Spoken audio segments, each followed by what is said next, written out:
Сентябрьский дождь стучит по крыше, листва ковром легла на наш порог, а здесь, внутри, дыхание ветра тише, и шум дорог затихнул и поблек.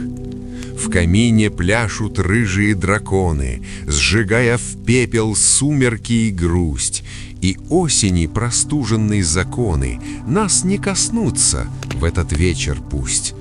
Поленья сохнут вкрадчиво шуптая, роняя искр янтарную росу.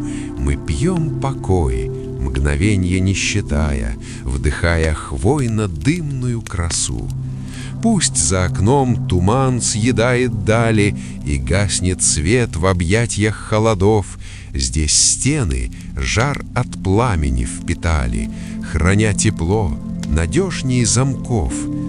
Как сладко быть во власти той стихии, укрывшись пледом в кресле у огня, где мысли, словно птицы золотые, уносят вдаль от пасмурного дня.